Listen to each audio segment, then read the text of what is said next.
Welcome to tech PSC poly lecturer mechanical എഞ്ചിനീയറിംഗിൻ്റെ question paper discussion part 3യിലേക്ക് സ്വാഗതം.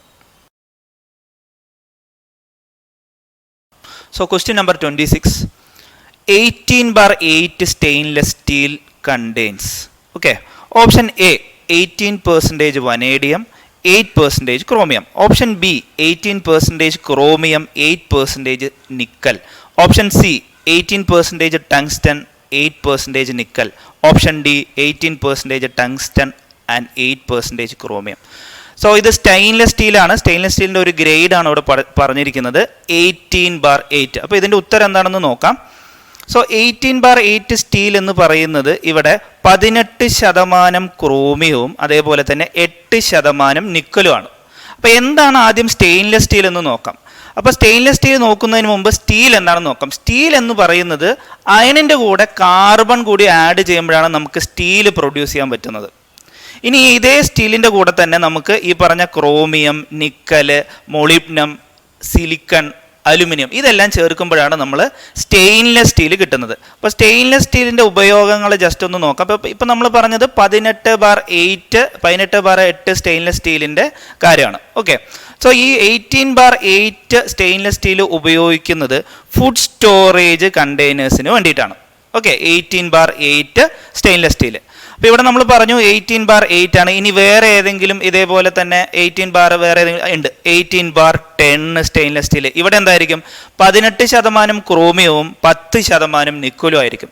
ഇനി ഈ പറഞ്ഞ 18/10 ഉപയോഗിക്കുന്നത് എവിടെയാണെന്ന് വെച്ച് കഴിഞ്ഞാൽ പോട്ട്, അതേപോലെ തന്നെ പാൻ, യൂട്ടൻസിൽസ് ഇതിനൊക്കെ വേണ്ടിയിട്ടാണ് ഈ 18/10 എന്ന് പറഞ്ഞിട്ടുള്ള സ്റ്റെയിൻലെസ് സ്റ്റീൽ ഉപയോഗിക്കുന്നത്. ഇവിടെ നമ്മൾ കണ്ടു ക്രോമിയം അതേപോലെ തന്നെ നിക്കലും എന്ത് ചെയ്യുന്നുണ്ട്? സ്റ്റീലിൻ്റെ കൂടെ ആഡ് ചെയ്യുന്നുണ്ട്. അതുകൊണ്ടാണ് ഇവിടെ സ്റ്റെയിൻലെസ് സ്റ്റീൽ ഇത് പ്രൊഡ്യൂസ് ചെയ്യുന്നത്. അപ്പോൾ എന്തിനാണ് ഈ ക്രോമിയം, നിക്കലൊക്കെ ഈ സ്റ്റീലിൻ്റെ കൂടെ ആഡ് ചെയ്യുന്നത്?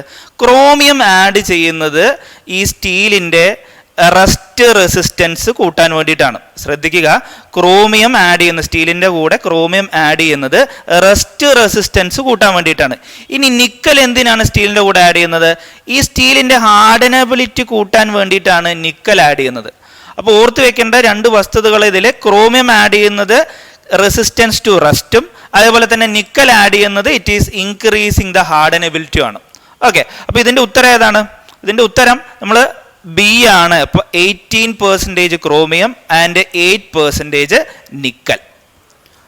Question number 27, Muntz metal contains copper and zinc in the ratio. ഇതാണ് ചോദ്യം. Option A 1:1, option B 2:3, option C 3:2 and option D 1:4. അപ്പോൾ മുൺസ് മെറ്റൽ എന്ന് പറയുന്നത് ഒരു അലോയാണ്. എന്തിൻ്റെയൊക്കെ അലോയാണ്? കോപ്പറിൻ്റെയും സിങ്കിൻ്റെയും അലോയാണ് ഇവിടെ തന്നിട്ടുണ്ട്. നമ്മൾ സാധാരണ ഈ കോപ്പറിൻ്റെയും സിങ്കിൻ്റെയും അലോയിനെ എന്താ പറയുക? ബ്രാസ് എന്നാണ് പറയുക, അല്ലേ? അപ്പോൾ ഈ ബ്രാസിൻ്റെ ഒരു തരത്തിലുള്ള ഒരു ബ്രാസ് ആണ് ഇത് ഈ മുൺസ് മെറ്റൽ എന്ന് പറയുന്നത്. ഇവിടെ കോപ്പറിൻ്റെയും സിങ്കിൻ്റെയും റേഷ്യോ ആണ് ചോദിച്ചിരിക്കുന്നത്. ഓക്കെ, അപ്പോൾ ഇപ്പം നമ്മൾ പറഞ്ഞു ഇതൊരു ബ്രാസ് ആണ്. ഈ മുൺസ് മെറ്റൽ എന്ന് പറയുന്നത് it is A type of brass. ഇവിടെ കോപ്പർ 60% സിങ്ക് 40% ചേർത്തുണ്ടാക്കുന്ന ഒരു ബ്രാസ് ആണ് മുൺസ് മെറ്റൽ. അപ്പോൾ അതുകൊണ്ട് തന്നെ ഇതിൻ്റെ ഉത്തരം എന്തായിരിക്കും? It is 3:2. കോപ്പറിൻ്റെയും സിങ്കിൻ്റെയും റേഷ്യോ എന്ന് പറയുന്നത് ഇവിടെ 3:2 ആയിരിക്കും. ഇനി ഇതുമായി ബന്ധപ്പെട്ട കുറച്ച് കാര്യങ്ങളൂടി നമുക്ക് നോക്കാം. ഇപ്പം നമ്മൾ പറഞ്ഞു ബ്രാസ് എന്ന് പറയുന്നത് കോപ്പറിൻ്റെയും സിങ്കിൻ്റെയും അലോയാണ്. അതേപോലെ തന്നെ കോപ്പറിൻ്റെയും ടിന്നിൻ്റെയും അലോയിനെ പറയുന്ന പേരാണ് ബ്രൗൺസ് എന്ന് പറയുന്നത്. ഓക്കെ, കോപ്പറിൻ്റെയും ടിന്നിൻ്റെയും അലോയാണ് ബ്രൗൺസ് എന്ന് പറയുന്നത്. ഇനി സിൽവറിൻ്റെയും കോപ്പറിൻ്റെയും ഒരു അലോയ് കൂടിയിട്ടുണ്ട്. അതിനെ പറയുന്ന പേരാണ് സ്റ്റെർലിംഗ് സിൽവർ. ഇത് സാധാരണ 92% സിൽവറും 8% കോപ്പറും ആയിരിക്കും. Question number 28, Monel metal is an alloy of. അപ്പോൾ ഓൾറെഡി പറഞ്ഞു Monel metal is an alloy of. Alloy ആണെന്ന് നമുക്ക് ഇതിൽ ക്വസ്റ്റ്യനിൽ വ്യക്തമാണ്. അപ്പോൾ നമുക്ക് ജസ്റ്റ് ഇതിൻ്റെ ഓപ്ഷൻസ് നോക്കാം. Option A nickel and copper, option B copper and chromium, option C nickel and chromium and option D none. Monel metal ആണ്. മൊണ്ണൽ മെറ്റൽ എന്ന് പറയുന്നത് നിക്കലിൻ്റെയും കോപ്പറിൻ്റെയും ഒരു അലോയാണ്. ശ്രദ്ധിക്കുക, നിക്കലിൻ്റെയും കോപ്പറിൻ്റെയും അലോയാണ് മൊണ്ണൽ മെറ്റൽ എന്ന് പറയുന്നത്. അപ്പോൾ ഇവിടെ ഈ മൊണ്ണൽ മെറ്റൽ നമ്മൾ പറഞ്ഞു കോപ്പറിന്റെയും നിക്കലിന്റെയും അലോയാണ്. ഇതിൽ 68% നിക്കലും 28% കോപ്പറും ആണ് അടങ്ങിയിരിക്കുന്നത്. ബാക്കി ചെറിയ എമൗണ്ട് അയൺ, അതേപോലെ തന്നെ മാഗ്നീസ്, കാർബൺ, സിലിക്കൺ ഇതെല്ലാം അടങ്ങിയിരിക്കുന്നു. മൊണ്ണൽ മെറ്റലിന് ഒരു പ്രത്യേകതയുണ്ട്. It is highly resistance to corrosion. Highly resistance to corrosion ആയിട്ടുള്ള ഒരു അലോയാണ് ഈ മൊണ്ണൽ മെറ്റൽ എന്ന് പറയുന്നത്. നിക്കലിന്റെയും കോപ്പറിന്റെയും അലോയാണ് മെയിൻലി. ഇത് രണ്ടുമാണ് കണ്ടെയ്ൻ ചെയ്യുന്നത്. Question number 29. The hardness of a lathe bed material should be measured by option A Rockwell tester, option B Brinell hardness tester, option C Vickers hardness tester and option D none. അപ്പോൾ ഇത് പറയുന്നതിന് മുമ്പ് ഈ പറഞ്ഞ lathe bed material ഏത് material ആണെന്നുള്ള കാര്യം ഓർക്കണം. അപ്പോൾ ഏത് മെറ്റീരിയൽ അനുസരിച്ചിട്ടാണ് ഇവിടെ ഏത് ടെസ്റ്റ് ആണെന്നുള്ളത് നമ്മൾ തീരുമാനിക്കുന്നത്. ഓക്കെ, അപ്പോൾ ശ്രദ്ധിക്കുക, ലെയ്ത്ത് ബെഡ് മെറ്റീരിയൽ സാധാരണ രണ്ട് മെറ്റൽ കൊണ്ടാണ് നമ്മൾ സാധാരണ ഉണ്ടാക്കുന്നത്. ഒന്ന് കാസ്റ്റ് അയൺ അല്ലെങ്കിൽ മൈൽഡ് സ്റ്റീൽ ഉപയോഗിക്കും. സാധാരണ കാസ്റ്റ് അയൺ ആണ് കണ്ടുവരുന്നത്. ഇനി ഇതിൻ്റെ ഇപ്പം നമ്മൾ പറഞ്ഞിട്ടുള്ള ഓരോ ഓപ്ഷൻസും ജസ്റ്റ് ഒന്ന് നോക്കാം. ഇപ്പം റോക്ക്വെൽ ഹാർഡ്നെസ് ടെസ്റ്റർ ഇവിടെ ഉപയോഗിക്കുന്നത് ഒരു ഡയമണ്ട് കോണ് അല്ലെങ്കിൽ ഒരു ഹാർഡൻ സ്റ്റീൽ ബോള് ഇൻഡന്റർ ആണ് ഈ പറഞ്ഞ റോക്ക്വെൽ ടെസ്റ്ററിൽ ഉപയോഗിക്കുന്നത്. ഇനി ഈ റോക്ക്വെൽ ടെസ്റ്റർ ഏതൊക്കെ മെറ്റീരിയലാണ് ഉപയോഗിക്കുന്നത്? Aluminium, copper, bronze, brass, steel, lead. അപ്പൊ ഇത്രയും കാര്യത്തിനാണ് നമ്മൾ റോക്ക്വെൽ ടെസ്റ്റർ, ഇപ്പൊ പറഞ്ഞ ഇത്രയും മെറ്റീരിയൽസിലാണ് റോക്ക്വെൽ ടെസ്റ്റർ ഉപയോഗിക്കുന്നത്. ഇനി ബ്രിണ്ണൽ ഹാർഡ്നെസ് ടെസ്റ്റർ ഇവിടെ ടങ്സ്റ്റൺ കാർബൈഡ് ബോൾ, അതായത് 2 ഡയാമീറ്ററിലുള്ള ടങ്സ്റ്റൺ കാർബൈഡ്, ഒന്ന് 2.5 മില്ലിമീറ്ററും മറ്റൊന്ന് 10 മില്ലിമീറ്ററും, ഒന്നുമില്ലെങ്കിൽ 2.5 അല്ലെങ്കിൽ 10 മില്ലിമീറ്റർ ഡയാമീറ്ററുള്ള ഒരു ടങ്സ്റ്റൺ കാർബൈഡ് ബോൾ കൊണ്ടിട്ടാണ് ഈ പറഞ്ഞ ബ്രിണ്ണൽ ഹാർഡ്നെസ് ടെസ്റ്ററിൽ ഉപയോഗിക്കുന്നത്. അപ്പൊ ഇവിടെ ഈ ബ്രിണ്ണൽ ഹാർഡ്നെസ് ടെസ്റ്റർ എന്ന് പറയുന്നത് കാസ്റ്റിംഗ് അതേപോലെ തന്നെ ഫോർജിങ് ചെയ്യുന്ന ഏരിയകളിലൊക്കെയാണ് ഉപയോഗിക്കുന്നത്. അത് മാത്രമല്ല കാസ്റ്റ് അയൺ അതേപോലെ തന്നെ മൈൽഡ് സ്റ്റീൽ തുടങ്ങിയിട്ടുള്ള മെറ്റീരിയൽസ് ഒക്കെയാണ് നമ്മൾ ബ്രിണ്ണൽ ഹാർഡ്നെസ് ടെസ്റ്റർ ഉപയോഗിക്കുന്നത്. അപ്പൊ നമ്മുടെ ഉത്തരം ഏതാണ് നോക്കിയേ? ഉത്തരം ബ്രിണ്ണൽ ഹാർഡ്നെസ് ടെസ്റ്റർ, ഓപ്ഷൻ ബി ആണ് ഇവിടെ ഉത്തരമായിട്ട് വരുന്നത്. ഇനി ഒരെണ്ണം കൂടി നമുക്ക് നോക്കാനുണ്ട്, വിക്കേഴ്സ് ഹാർഡ്നെസ് ടെസ്റ്റർ. അപ്പൊ ഈ വിക്കേഴ്സ് ഹാർഡ്നെസ് ടെസ്റ്റർ സാധാരണ ഡയമണ്ട് ഷേപ്പ്, അതായത് റൈറ്റ് പിരമിഡ് ഷേപ്പിലുള്ള ഡയമണ്ട് ഷേപ്പ് ഇൻഡന്റർ കൊണ്ടാണ് ഈ പറഞ്ഞ വിക്കർ ഹാർഡ്നെസ് ടെസ്റ്ററിൽ ഉപയോഗിക്കുന്നത്. ഇവിടെ വിക്കർ ഹാർഡ്നെസ് ടെസ്റ്റർ ഉപയോഗിച്ച് നമ്മൾ ചെയ്യുന്ന സ്റ്റെയിൻലെസ് സ്റ്റീല് അതേപോലെ തന്നെ അയൺ തുടങ്ങിയിട്ടുള്ള മെറ്റീരിയൽസ് ആണ് വിക്കർ ഹാർഡ്നെസ് ടെസ്റ്റർ ഉപയോഗിച്ച് നമ്മൾ ചെയ്യുന്നത്. ഇവിടെ ഒരു കാര്യം കൂടി ശ്രദ്ധിക്കുക, ഇവിടെ നണ്ണിന് പകരം ഇപ്പൊ നമ്മളിവിടെ 3 ഓപ്ഷൻസ് കൊടുത്തിട്ടുണ്ട്. Rockwell tester, Brinell hardness tester, അതേപോലെ തന്നെ വിക്കേഴ്സ് ഹാർഡ്നെസ് ടെസ്റ്റർ. ഈ നണ്ണിന് പകരം ഇവിടെ ഷോർ ഹെലിറോസ്കോപ്പ്,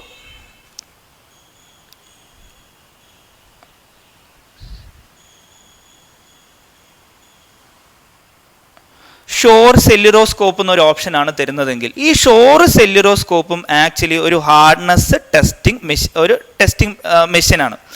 ആക്ച്വലി ഈ ലെയ്ത്ത് ബെഡ് സാധാരണ നമ്മൾ മെഷർ ചെയ്യുന്നത് ഈ ഷോർ സെല്ലുറോസ്കോപ്പ് വെച്ചിട്ടാണ്. പക്ഷെ ഇവിടെ ആ ഓപ്ഷൻ ഇല്ല. ഇവിടെ നമ്മൾ മെറ്റീരിയൽ ബേസ് ചെയ്തിട്ടാണ് നമ്മൾ ബ്രിണ്ണൽ ഹാർഡ്നെസ് ടെസ്റ്റർ ആണെന്ന് പറഞ്ഞത്. അതുകൊണ്ടാണ് ഓപ്ഷൻ ബി വന്നത്. ഇനി ഇതിന് പകരം ഈ പറഞ്ഞ Rockwell tester, Brinell hardness tester, Vickers hardness tester, Shore സെല്ലുറോസ്കോപ്പാണ് ഇവിടെ ഓപ്ഷൻ ഡി ആയിട്ട് വരുന്നതെങ്കിൽ ഷോർ സെല്ലുറോസ്കോപ്പാണ് ഇവിടെ ശരിയായിട്ടുള്ള ഉത്തരമായിട്ട് വരിക. Question number 30. White metal is an alloy of lead with. ഇതാണ് നമ്മുടെ ചോദ്യം. ഇത് നമ്മൾ ഡയറക്റ്റ് ആയിട്ടുള്ള ക്വസ്റ്റ്യൻ തന്നെയാണ്. വൈറ്റ് മെറ്റൽ എന്ന് പറയുന്നത് ലെഡിന്റെ ഏത് മെറ്റൽ കൊണ്ടുള്ള അലോയാണ്? നമുക്ക് ഓപ്ഷൻ നോക്കാം. Option A aluminium, option B zinc, option C tin, option D bismuth. അപ്പോൾ വൈറ്റ് മെറ്റൽ എന്ന് പറയുന്നത് ലെഡും ടിന്നും തമ്മിലുള്ള ഒരു അലോയാണ്. ഓക്കെ, ഡയറക്റ്റ് ക്വസ്റ്റ്യൻ ആണ്. അതുകൊണ്ട് തന്നെ ലെഡും ടിന്നും തമ്മിലുള്ള ഒരു അലോയാണ് വൈറ്റ് മെറ്റൽ എന്ന് പറയുന്നത്. Question number 31. The forging of steel specimen is done at a temperature of option A 400 degrees Celsius, option B 800 degrees Celsius, option C 1100 degrees Celsius, option D 1500 degrees Celsius. Actually ഈ ഒരു question, ഈ 31ാമത്തെ question നമ്മൾ PSC cancel ആക്കുകയാണ് ചെയ്തത്. ഇതിൻ്റെ ശരിയായിട്ടുള്ള ഉത്തരം എന്ന് പറയുന്ന ഒരു ടെമ്പറേച്ചർ റേഞ്ചാണ്. അതായത് 950 ഡിഗ്രി സെൽഷ്യസിൻ്റെയും 1000-250°C ഇടയിലാണ് സാധാരണ ഫോർജിങ് ഓഫ് സ്റ്റീൽ സ്പെസിമെൻ ചെയ്യുന്നത്. അതുകൊണ്ട് തന്നെ ഇതിൽ ആ ഉത്തരമില്ല. സോ 31ാമത്തെ ക്വസ്റ്റ്യൻ ക്യാൻസൽ ചെയ്തു. ശരിയായിട്ടുള്ള ഉത്തരം 950°C to 1000-250°C. Question number 32. Which of the following is not an application of forging? Not an application of forging എന്നാണ് ചോദിച്ചിരിക്കുന്നത്. ഓപ്ഷൻസ് വായിക്കാം. Rail sections, option A. Option B chisels. Option C brake pedal of an automobile. Option D steel ball of ball bearing. അപ്പോൾ ഇതിൻ്റെ ഉത്തരമായിട്ട് വരുന്നത് steel ball of ball bearing ആണ്. Steel ball of ball bearing എന്നത് ഒരു forging process അല്ല. ബാക്കിയുള്ള നമ്മളിപ്പോൾ റെയിൽ സെക്ഷൻ പറഞ്ഞു, ചിസൽ പറഞ്ഞു, അതേപോലെ തന്നെ break pedal of an automobile പറഞ്ഞു. ഇതെല്ലാം ഒരു ഫോർജിങ് അപ്ലിക്കേഷൻ ആയിട്ട് വരുന്നുണ്ട്. നോട്ട് ആൻ ആണ് ചോദിച്ചിരിക്കുന്നത്, അത് steel ball of A ball bearing ആണ്. അപ്പം നമുക്ക് തോന്നും ഇത് ഏത് പ്രോസസ്സാണ്?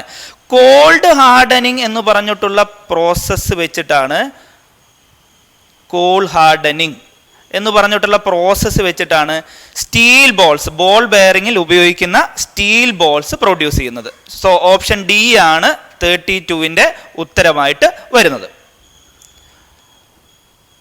Question number 33. The process of removing the burns or flash from a forged component in drop forging is called. നമുക്ക് ഓപ്ഷൻസ് നോക്കാം. ഓപ്ഷൻ എ സ്വാഗിങ്, option B trimming, option C perforating, option D fettling. അപ്പോൾ ഇത് ചോദ്യം ഇതാണ്, നമ്മുടെ drop ഫോർജിങ്ങിൽ extra വരുന്ന ബേൺസ് അതേപോലെ തന്നെ ഫ്ലാഷ് എല്ലാം റിമൂവ് ചെയ്യുന്ന പ്രോസസ്സ് ഏതാണെന്നാണ് ചോദ്യം. അപ്പോൾ ഇതിൻ്റെ ഉത്തരമായിട്ട് വരുന്നത് ട്രിമ്മിങ് ആണ്. ശ്രദ്ധിക്കുക കേട്ടോ, ട്രിമ്മിങ് ആണ് ഇതിൻ്റെ ഉത്തരമായിട്ട് വരുന്നത്. ഇനി ഇപ്പം നമ്മൾ ഇതിൽ ഓപ്ഷനിൽ കണ്ടു സ്വാഗിങ് കണ്ടു, പെർഫോറേറ്റിംഗ് കണ്ടു, അതേപോലെ ഫെറ്റ്ലിംഗ് കണ്ടു. ഇതൊക്കെ എന്താണെന്ന് ജസ്റ്റ് ഒന്ന് നോക്കാം.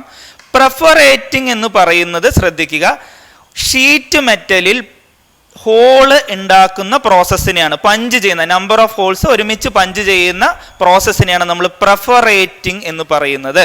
അതേപോലെ തന്നെ ഫെറ്റ്ലിംഗ് എന്ന് പറഞ്ഞിട്ടൊരു ഓപ്ഷൻ കണ്ടു. ഇത് കാസ്റ്റിങ്ങിൽ എക്സ്ട്രാ വരുന്ന പാർട്സിന് റിമൂവൽ ചെയ്യുന്ന പ്രോസസ്സാണ് ഫെറ്റ്ലിംഗ് എന്ന് പറയുന്നത്.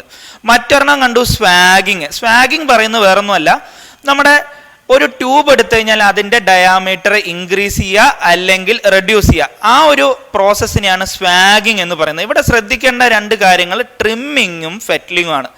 ട്രിമ്മിങ് നമ്മൾ പറഞ്ഞു ഡ്രോപ്പ് ഫോർജിങ്ങിലാണ് ഉപയോഗിക്കുന്നത്, ഫോർജിങ്ങിലാണ് ട്രിമ്മിങ് വരുന്നത്.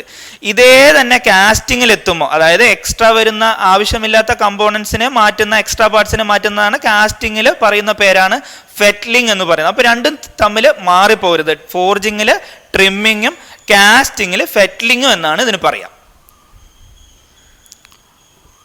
Question number 34. The electric resistance welding operates with, ഓപ്ഷൻസ് വായിക്കാം. Low current and high voltage, option B high current and low voltage, option C low current and low voltage, option D high current and high voltage. ഇതിൻ്റെ ഉത്തരമായിട്ട് വരുന്നത് option B ആണ്, high current and low voltage ആയിട്ടാണ് ഇതിൻ്റെ ഉത്തരം വരുന്നത്. Okay, electric resistance welding അല്ലെങ്കിൽ resistance welding എന്നൊക്കെയാണ് ഇത് അറിയപ്പെടുന്നത്. ഓർത്ത് വെക്കുക, high current and low voltage ആണ് ഇതിൻ്റെ ഉത്തരമായിട്ട് വരുന്നത്. ഇപ്പോൾ നമ്മൾ ഇലക്ട്രിക് റെസിസ്റ്റൻസ് വെൽഡിങ്ങിൻ്റെ ഉദാഹരണങ്ങൾ നോക്കുകയാണെന്നുണ്ടെങ്കിൽ സ്പോട്ട് വെൽഡിങ്, അതേപോലെ തന്നെ സീം വെൽഡിങ്, ഇതെല്ലാം ഈ പറഞ്ഞ ഇലക്ട്രിക് റെസിസ്റ്റൻസ് വെൽഡിങ്ങിൻ്റെ ഉദാഹരണങ്ങളായിട്ട്, എക്സാമ്പിളായിട്ട് വരുന്ന വെൽഡിങ്ങുകളാണ്. അടുത്ത ചോദ്യം അത് തന്നെയാണ്, 35ാമത്തെ ചോദ്യം. ശ്രദ്ധിക്കൂ, spot welding, projection welding, seam welding belongs to category of. ഏത് വെൽഡിങ് കാറ്റഗറിയിലാണ് ഈ പറഞ്ഞ സ്പോട്ട് വെൽഡിങ്, പ്രൊജക്ഷൻ വെൽഡിങ്, അതേപോലെ തന്നെ സീം വെൽഡിങ് എല്ലാം ഏത് കാറ്റഗറിയിലാണ് പെടുന്നത്? Option A arc welding, option B thermite welding, option C forge welding and option D resistance welding. നമ്മൾ കഴിഞ്ഞ ക്വസ്റ്റ്യനിൽ കണ്ടേയുള്ളൂ. ഇത് ഏതാണ് ഉത്തരം? റെസിസ്റ്റൻസ് വെൽഡിങ് ആണ്. സ്പോട്ട് വെൽഡിങ്, സീം വെൽഡിങ് എല്ലാം റെസിസ്റ്റൻസ് വെൽഡിങ്ങിന് ഒരു ഉദാഹരണമായി പറഞ്ഞു. അതിൻ്റെ കൂടെ തന്നെ ഒരു വെൽഡിങ് കൂടി പഠിച്ചോളാം, projection welding.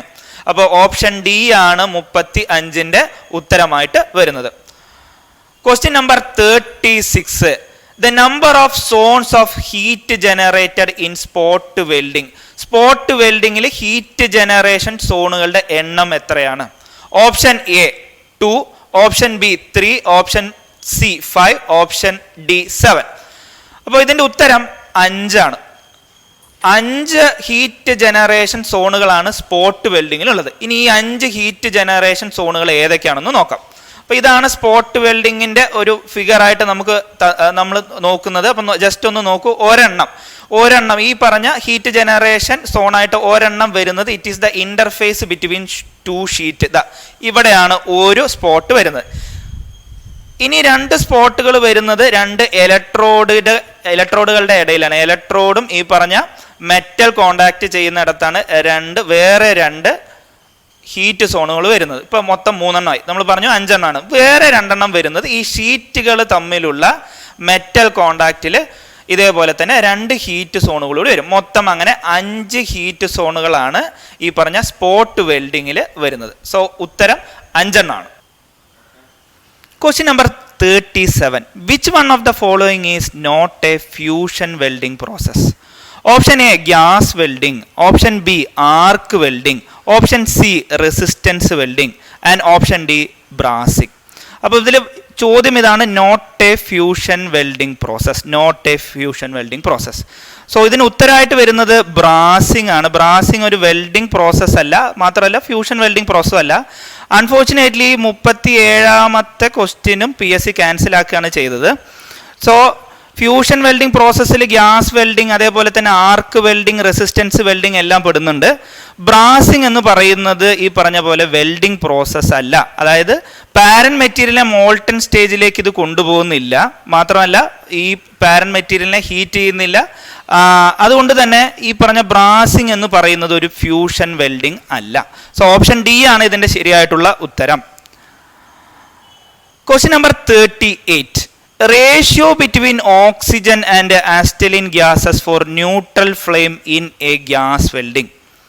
Option A 2:1, option B 1:1, option C 1:2, option D 4:1.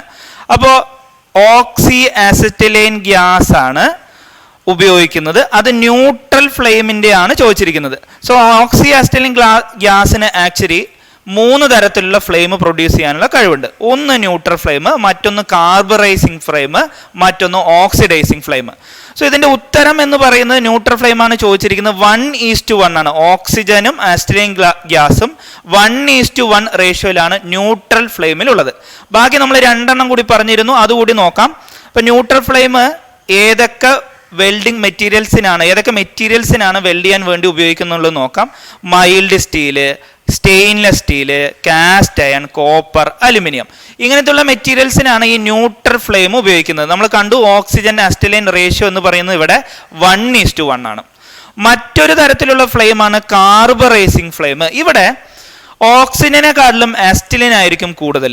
അതുകൊണ്ട് എക്സസ് ആസിറ്റൈലൈൻ വരുന്ന ഫ്ലെയിമാണ് ഇത് കാർബറൈസിങ് ഫ്ലെയിം. ഇവിടെ ഇതിൻ്റെ റേഷ്യോ, അതായത് ഓക്സി ആസിറ്റൈലിൻ്റെ റേഷ്യോ എന്ന് പറയുന്നത് 1:3 ആണ്. ആസിറ്റൈലൈൻ ആയിരിക്കും ഓക്സിജനെക്കാട്ടിലും കൂടുതലായിട്ടുള്ളത്.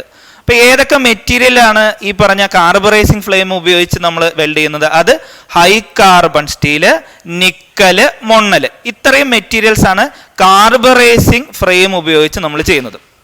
ഇനി മറ്റൊരു തരത്തിലുള്ള ഫ്ലെയിമാണ് ഓക്സിഡൈസിങ് ഫ്ലെയിം. ഇവിടെ ഓക്സിജന്റെ ലെവലായിരിക്കും ആസിറ്റൈലിനെക്കാട്ടിലും കൂടുതൽ. അതുകൊണ്ട് തന്നെ ഓക്സിജൻ ആസിറ്റൈലൈൻ റേഷ്യോ എന്ന് പറയുന്നത് 2.5:1 ആണ്. ശ്രദ്ധിക്കുക, 2.5:1 ആണ്. ഓക്സിജനും ആസിറ്റൈലൈൻ റേഷ്യോ ആണ്. അപ്പോൾ ഈ ഓക്സിഡൈസിങ് ഫ്ലെയിം ഉപയോഗിക്കുന്നത് zinc, manganese, steel, brass, bronze തുടങ്ങിയിട്ടുള്ള മെറ്റീരിയൽസ് വെൽഡ് ചെയ്യാൻ വേണ്ടിയിട്ടാണ്. അപ്പോൾ 3 തരത്തിലുള്ള ഫ്ലെയിം ഉണ്ടെന്ന് ഓർത്ത് വെക്കുക. ന്യൂട്രൽ ഫ്ലെയിം അത് 1:1 oxygen acetylene ratio. And carburising flame ഇത് 1:3 1 റേഷ്യോയിൽ ഓക്സിജനും അതേപോലെ തന്നെ 3 റേഷ്യോയിൽ ആസിറ്റൈലിനും ആയിരിക്കും. ഓക്സിഡൈസിങ് ഫ്ലെയിമിലേക്ക് എത്തുമ്പോൾ ഓക്സിജൻ ആണ് ആസിറ്റൈലിനെക്കാളും കൂടുതൽ. അതുകൊണ്ട് തന്നെ 2.5:1 ആണ് ഈ പറഞ്ഞ ഓക്സിഡൈസിങ് ഫ്ലെയിമിലുള്ള ഓക്സി ആസിറ്റൈലൈൻ റേഷ്യോ എന്ന് പറയുന്നത്. അപ്പോൾ നമ്മുടെ ചോദ്യം ഇതായിരുന്നു, ന്യൂട്രൽ ഫ്ലെയിം അത് 1:1 ആണ്. ഓപ്ഷൻ ബി ആണ് ഇതിൻ്റെ ഉത്തരമായിട്ട് വരുന്നത്. Question number 39. Thermit used in thermit welding process is a mixture of. ഈ പറഞ്ഞ തെർമിറ്റ് വെൽഡിങ്ങിൽ ഉപയോഗിക്കുന്ന ഒരു മിക്സ്ചറിന്റെ പേരാണ് തെർമിറ്റ് എന്ന് പറയുന്നത്. ഇത് എന്തിന്റെ എല്ലാം മിക്സ്ചർ ആണെന്നുള്ളതാണെന്ന് ചോദ്യം. അപ്പോൾ option A charcoal and aluminium, option B aluminium and iron oxide, option C charcoal and iron oxide, option D charcoal aluminium and iron oxide. ഇതിന്റെ ഉത്തരം എന്ന് പറയുന്നത് അലുമിനിയം ആൻഡ് അയൺ ഓക്സൈഡ് ആണ്. തെർമിറ്റ് വെൽഡിങ്ങിൽ ഉപയോഗിക്കുന്ന തെർമിറ്റ് എന്ന് പറഞ്ഞിട്ടുള്ള മെറ്റീരിയൽ അലുമിനിയത്തിന്റെയും അയൺ ഓക്സൈഡിന്റെയും ഒരു mixture ആണ്. ഇത് എന്ന് പറയുന്നത് 1:3 റേഷ്യോയിലാണ്. അതായത് aluminium and iron oxide ratio ആണ്. അത് 1:3 വരുമ്പോഴാണ് ഈ ഒരു മിക്സ്ചറിനെയാണ് നമ്മൾ തെർമിറ്റ് എന്ന് പറയുന്നത്. ഈ തെർമിറ്റ് ആണ് നമ്മൾ തെർമിറ്റ് വെൽഡിംഗ് പ്രോസസ്സിൽ ഉപയോഗിക്കുന്ന മെറ്റീരിയൽ അല്ലെങ്കിൽ അലോയ് എന്ന് പറയുന്നത്. ക്വസ്റ്റ്യൻ നമ്പർ 40, ഇതും തെർമിറ്റ് വെൽഡിങ്ങുമായി ബന്ധപ്പെട്ടിട്ടുള്ള ഒരു ക്വസ്റ്റ്യൻ തന്നെയാണ്. ചോദ്യം ഇതാണ്: the temperature developed during A thermite welding process is option A 1500 degree Celsius, option B 200 degree Celsius, option C 2500 degree Celsius, option D 3500 degree Celsius. ഇത് ഡയറക്റ്റ് ആയിട്ടുള്ള ഒരു ചോദ്യമാണ്. ഇതിന്റെ ഉത്തരം 2500 degree Celsius ആണ്. അതായത് തെർമിറ്റ് വെൽഡിംഗ് പ്രോസസ്സ് സമയത്ത് ഉണ്ടാവുന്ന ടെമ്പറേച്ചറിന്റെ ഡെവലപ്പ് ചെയ്യുന്ന ടെമ്പറേച്ചർ എത്രയാണെന്നാണ് ചോദ്യം.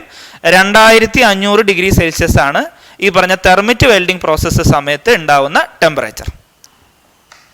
Question number 41, current value in arc welding is decided by option A speed of travel, option B plate thickness, option C welded length, option D electrode size. Question number 41 PSC cancel ചെയ്യാണ് ചെയ്തത്. Actually ഇതിന്റെ ഉത്തരം വരുന്നത് option D ആണ്. Electrode size എന്നുള്ളതാണ് ശരിയായിട്ടുള്ള ഉത്തരം വരുന്നത്. അപ്പോൾ current value in arc welding decide ചെയ്യുന്ന ഒരു ഫാക്ടറാണ് നമ്മുടെ ഇലക്ട്രോഡ് സൈസ് എന്ന് പറയുന്നത്.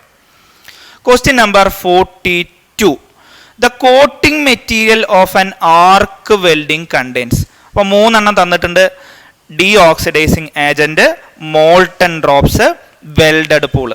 അപ്പൊ ഇതില് ഈ 1, 2, 3 ഇതില് ഈ കോമ്പിനേഷനിൽ ഏതാണ് ശരിയായിട്ടുള്ള ഉത്തരം? ഇതില് ഉത്തരം എന്നാണ് ചോദിച്ചത്. അപ്പോൾ ഓപ്ഷൻ എ എന്ന് പറയുന്നത് 1, 2 and 3, option B 1 and 2, option C 2 and 3, option D 1 and 3. 42ഉം ക്യാൻസൽ ചെയ്യുകയാണ് ചെയ്തത്. കാരണം ശരിയായിട്ടുള്ള ഉത്തരം ഇതിലില്ല. ഇത് ശരിയായിട്ടുള്ള ഉത്തരം നോക്കുകയാണെന്നുണ്ടെങ്കിൽ ഓൺലി ഓപ്ഷൻ 1 ഓൺലി ആണ് ശരിയായിട്ടുള്ള ഉത്തരം. ഡി ഓക്സിഡൈസിങ് തന്നിരിക്കുന്നതിൽ ഡി ഓക്സിഡൈസിങ് ഏജന്റ് മാത്രമാണ് കോട്ടിംഗ് മെറ്റീരിയൽ വരുന്നത്. ഇനി ഈ ഡി ഓക്സിഡൈസിങ് ഏജന്റ് അല്ലാതെ കോട്ടിംഗ് മെറ്റീരിയൽ ആർക്ക് വെൽഡിംഗിലെ കോട്ടിംഗ് മെറ്റീരിയൽ വരുന്നത് എന്തൊക്കെയാണെന്നുള്ളത് നോക്കാം. 42 ക്യാൻസൽഡ് ആണ്. സോ ഡി ഓക്സിഡൈസിങ് മെറ്റീരിയൽ അല്ലാതെ ഏജന്റ് അല്ലാതെ വരുന്ന മറ്റ് 2 ഏജന്റ്സ് ആണ്. ഒന്ന് ആർക്ക് സ്റ്റെബിലൈസിങ് ഏജന്റ്, മറ്റൊന്ന് സ്ലാഗ് ഫോമിംഗ് ഏജന്റ്. അപ്പൊ ഇത് 3ഉം ആണ് ആക്ച്വലി ഒരു കോട്ടിംഗ് മെറ്റീരിയൽ വരുന്നത്. അപ്പോൾ ഒന്നുകൂടി നോക്കാം: deoxidising agent, arc stabilising agent, slag foaming agent. ഇത് 3ഉം ആണ് ആർക്ക് വെൽഡിങ്ങിലെ കോട്ടിംഗ് മെറ്റീരിയൽ ആയിട്ട് വരുന്നത്, ഏജന്റ്സ് ആയിട്ട് വരുന്നത്. അപ്പൊ ഇതില് ഓപ്ഷനിൽ ഉത്തരം ശരിയായിട്ടുള്ള ഉത്തരം ഇല്ല. 1 ഓൺലി ആണ് ഓപ്ഷനിൽ ഉണ്ടായിരുന്നതെങ്കിൽ കറക്റ്റ് ആയിട്ട് ഡി ഓക്സിഡൈസിങ് ഏജന്റ് നമുക്ക് ഉത്തരം ചൂസ് ചെയ്ത് എഴുതായിരുന്നു. സോ ഇതും ഈ 42 ക്വസ്റ്റ്യനും 42nd ക്വസ്റ്റ്യനും PSC ക്യാൻസൽ ആക്കുകയാണ് ചെയ്തത്.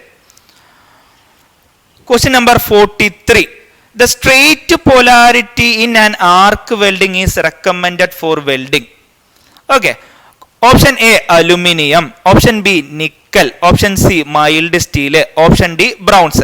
അപ്പോൾ ആദ്യം തന്നെ എന്താണ് ഈ സ്ട്രെയിറ്റ് പോലാരിറ്റി എന്നുള്ളത് നോക്കാം. അത് കഴിഞ്ഞിട്ട് നമുക്ക് ഓപ്ഷനിലേക്ക് വരാം. സ്ട്രെയിറ്റ് പോലാരിറ്റി പറയുന്നത് വേറൊന്നുമല്ല, ഇലക്ട്രോഡിനെ നെഗറ്റീവായിട്ടും അതേപോലെ തന്നെ ബേസ് മെറ്റലിനെ പോസിറ്റീവായിട്ടും വെക്കുന്ന ആർക്ക് വെൽഡിങ്ങിനെയാണ് നമ്മൾ സ്ട്രെയിറ്റ് പോലാരിറ്റി എന്ന് പറയാം. അപ്പൊ ഇതിന്റെ നേരെ തിരിച്ചു വരുന്ന ഒരു പൊലാരിറ്റിയാണ് റിവേഴ്സ് പൊലാരിറ്റി. ഇതിലെങ്ങനെയാണ്? ഇതിനെ ഇലക്ട്രോഡിന് പോസിറ്റീവും അതേപോലെ തന്നെ ബേസ് മെറ്റലിന് നെഗറ്റീവ് ആയിട്ടാണ് കൊടുക്കുക. അപ്പോൾ സ്ട്രെയിറ്റ് പൊലാരിറ്റി വെച്ച് നമ്മൾ വെൽഡ് ചെയ്യുന്ന മെറ്റീരിയൽസ് സാധാരണ ഹൈ മെൽറ്റിംഗ് പോയിന്റ് ഉള്ള മെറ്റൽസിനെയാണ് നമ്മൾ സ്ട്രെയിറ്റ് പൊലാരിറ്റി വെച്ച് നമ്മൾ വെൽഡ് ചെയ്യുക. സാധാരണ ടൈറ്റാനിയം അതേപോലെ തന്നെ സ്റ്റെയിൻലെസ് സ്റ്റീൽ തുടങ്ങിയൊക്കെയാണ് സ്ട്രെയിറ്റ് പൊലാരിറ്റിയിൽ ഉപയോഗിക്കുക. റിവേഴ്സ് പൊളാരിറ്റിയിൽ എത്തുമ്പോൾ ലോ മെൽറ്റിംഗ് പോയിന്റ് ആയിട്ടുള്ള മെറ്റൽസിനാണ് ഇത് ഉപയോഗിക്കുക. സാധാരണ കോപ്പർ, അലുമിനിയം തുടങ്ങുന്നതൊക്കെ റിവേഴ്സ് പൊളാരിറ്റിയിലാണ് ഉപയോഗിക്കുക. സോ ഇതിന്റെ ഉത്തരം എന്ന് പറയുന്നത് ഇവിടെ 43rd ക്വസ്റ്റ്യന്റെ ഉത്തരം ഇവിടെ ഇല്ല. സോ ഈ 43rd ക്വസ്റ്റ്യനും ക്യാൻസൽ ചെയ്യപ്പെടുകയാണ് ചെയ്തത്. Question number 44. Which of the following welding method uses a pool of molten metal? Options നോക്കാം. Submerged arc welding, option A. Option B resistance welding, option C plasma welding, option D none. അപ്പൊ ഇതിലേതിലാണ് ഒരു submerged ഒരു pool of molten metal ഉപയോഗിക്കുന്നത്? അത് submerged ആർക്ക് വെൽഡിങ്ങിന്റെ സമയത്താണ് ഒരു pool of molten metal ഉപയോഗിച്ച് നമ്മൾ വെൽഡിങ് ചെയ്യുന്നത്. അപ്പൊ ഇത് ജസ്റ്റ് അതെങ്ങനെയാണെന്ന് നോക്കാം. സോ ഇവിടെ ഒരു ഇലക്ട്രോഡ് ഉണ്ട്, അത് അതിനെ ഫെല്ലർ വയർ എന്ന് പറയും. ഫെല്ലർ വയറിന് കൊടുക്കുന്നുണ്ട് നമ്മൾ വെൽഡ് ചെയ്യാൻ വേണ്ടിയിട്ട്. ഇവിടെ ഒരു ഫ്ലെക്സ് ഹോപ്പർ ഇവിടെ വെച്ചിട്ടുണ്ട്. ഇത് ഒരു ഫ്ലെക്സ് ബ്ലാങ്കറ്റ് ക്രിയേറ്റ് ചെയ്യും. അപ്പോൾ ഇത് ഇവിടെ ഒരു മോൾട്ടൺ മെറ്റൽ ആണ് ക്രിയേറ്റ് ചെയ്യുന്നത്, പൂൾ ഓഫ് മോൾട്ടൺ മെറ്റൽ ആണ്. ഇതിനാണ് നമ്മൾ സബ്മേർജ്ഡ് ആർക്ക് വെൽഡിംഗ് എന്ന് പറയുന്നത്. Okay. Question number 45. The welding zone in TIG arc weld is shielded by an atmosphere of. Option A oxygen gas, option B carbon dioxide, option C hydrogen and option D helium. ഇതൊരു direct question ആണ്. അതായത് TIG ആർക്ക് വെൽഡിങ്ങിൽ ഒരു shield of atmosphere, ഇതിൽ പറഞ്ഞിട്ടുള്ള ഈ ഓപ്ഷനിൽ പറഞ്ഞിട്ടുള്ള ഗ്യാസസിൽ ഒരു ഷീൽഡ് നമ്മൾ ക്രിയേറ്റ് ചെയ്യുന്നുണ്ട്. അത് ഹീലിയം ആണ് ശരിയായിട്ടുള്ള ഉത്തരം. സാധാരണ ടിഗ് ആർക്ക് വെൽഡിങ്ങിൽ നമ്മൾ ഹീലിയം അതേപോലെ തന്നെ ആർഗൺ, ഇത് രണ്ടും നമ്മൾ ഒരു ഷീൽഡായിട്ട് നമ്മൾ ഉപയോഗിക്കാറുണ്ട്. ഓക്കെ, ഇത് രണ്ടുമാണ് നമ്മൾ ഹീലിയം അല്ലെങ്കിൽ ആർഗൺ ആണ് നമ്മൾ ടിഗ് വെൽഡിങ്ങിൽ ഒരു ഷീൽഡ് ഓഫ് അറ്റ്മോസ്ഫിയർ ആയിട്ട് ഉപയോഗിക്കുന്നത്. ഓക്കെ, നോക്കാം. ഹീലിയം അല്ലെങ്കിൽ ആർഗൺ, ഇത് രണ്ടും എന്താണ് ഉപയോഗിക്കുന്നത്? ഇവിടെ ഓക്സിഡൈസേഷൻ നടക്കാതിരിക്കാൻ വേണ്ടിയിട്ടാണ് ഈ പറഞ്ഞ ഹീലിയം ആർഗണും ഇവിടെ ഉപയോഗിക്കുന്നത്. ഇത് രണ്ടും ഇനേർട്ട് ഗ്യാസ് ആണ്, അതുകൊണ്ട് തന്നെ ഓക്സിഡൈസേഷൻ നടക്കില്ല. Question number 46. Which of the following welding technique uses and non-consumable electrode? ഇതിൽ ഏത് മെത്തേഡാണ് ഉപയോഗിക്കുന്നത് ഒരു non consumable electrode? MiG welding, TIG welding, submerged arc welding and thermite welding. ഇതിന്റെ ഉത്തരം ടിഗ് വെൽഡിംഗ് ആണ്. ടിഗ് വെൽഡിങ്ങിലാണ് ഒരു നോൺ കൺസ്യൂമബിൾ ഇലക്ട്രോഡ് നമ്മൾ ഉപയോഗിക്കുന്നത്. ടിഗ് വെൽഡിംഗ് ജസ്റ്റ് ഒന്ന് നോക്കാം. കഴിഞ്ഞ ചോദ്യത്തിൽ നമ്മൾ കണ്ടിരുന്നു. ഇത് കണ്ടോ, ഒരു ഗ്യാസ് ഷീൽഡ് ഇവിടെ പ്രൊഡ്യൂസ് ചെയ്യുന്നുണ്ട്. ഈ ഗ്യാസ് ഷീൽഡിനുള്ളിൽ വെച്ചിട്ടാണ് ഈ ടങ്സ്റ്റൺ ഇലക്ട്രോഡ് ഇത് വെച്ചിട്ട് ഒരു വെൽഡിങ് ചെയ്യുന്നത്. ഈ ടങ്സ്റ്റൺ ഇലക്ട്രോഡ് എന്ന് പറയുന്നത് non consumable ഇലക്ട്രോഡാണ്.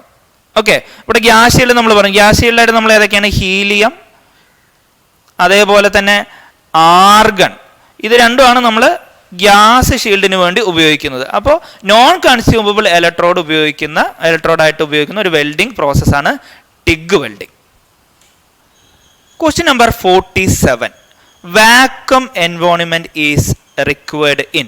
Option A ultrasonic welding, option B laser beam welding, option C electron beam welding and option D none. അപ്പോൾ ഈ പറഞ്ഞ വെൽഡിങ്ങുകളിൽ ഒരെണ്ണത്തിൽ വാക്വം എൻവയോൺമെന്റിൽ ആണ് നമ്മൾ വെൽഡ് ചെയ്യുന്നത്. അപ്പോൾ ഇതിൽ ഏതാണ് ഉത്തരം എന്നുള്ളതാണ് ചോദ്യം. അപ്പോൾ ഓപ്ഷൻ സി ആണ്, ഇലക്ട്രോൺ ബീം വെൽഡിംഗ് ആണ് ഈ പറഞ്ഞ വാക്വം എൻവയോൺമെന്റിൽ വെൽഡ് ചെയ്യുന്ന വെൽഡിംഗ് പ്രോസസ്സ് എന്ന് പറയുന്നത്. ഓക്കെ, നമുക്ക് ഈ വാക്വം എൻവയോൺമെന്റ് ആയിട്ടുള്ള ഈ വെൽഡിംഗ് ഇലക്ട്രോൺ ബീം വെൽഡിങ്ങിന്റെ ഏതൊക്കെ മെറ്റീരിയലാണ് യൂസ് ചെയ്യുന്നത് നോക്കാം.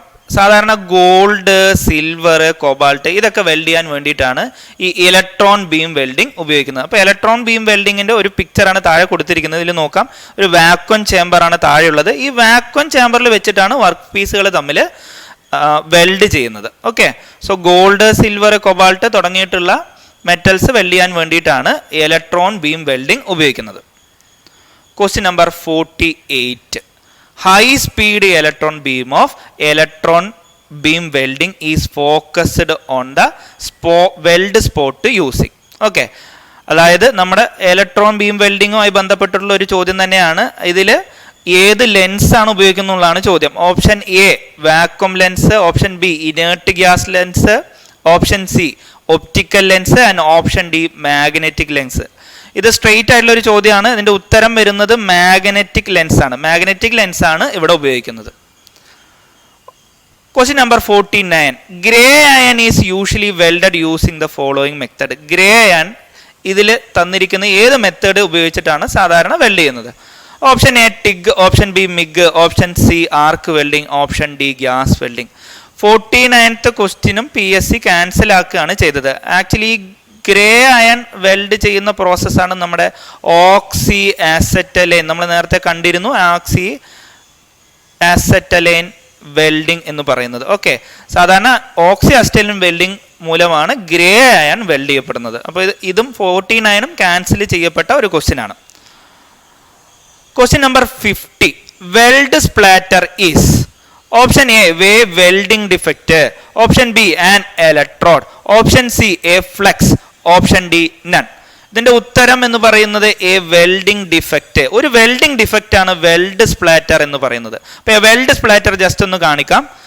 ഇതാണ് വെൽഡ് സ്പ്ലാറ്റർ. നമ്മൾ വെൽഡിംഗ് ചെയ്തു, വെൽഡിംഗ് ചെയ്തിട്ട് ആ വെൽഡിങ്ങിന്റെ ചെറിയ ചെറിയ തരികൾ തെറിച്ച് വീണുണ്ടാകുന്ന ഈ ഒരു ഡിഫക്റ്റിനെയാണ് നമ്മൾ വെൽഡിംഗ് സ്പ്ലാറ്റർ എന്ന് പറയുന്നത്. Welding splatter. ഓക്കെ, അപ്പോൾ വെൽഡിംഗ് സ്പ്ലാറ്റർ എന്ന് പറയുന്നത് ഒരു വെൽഡിംഗ് ഡിഫക്റ്റ് ആണ്.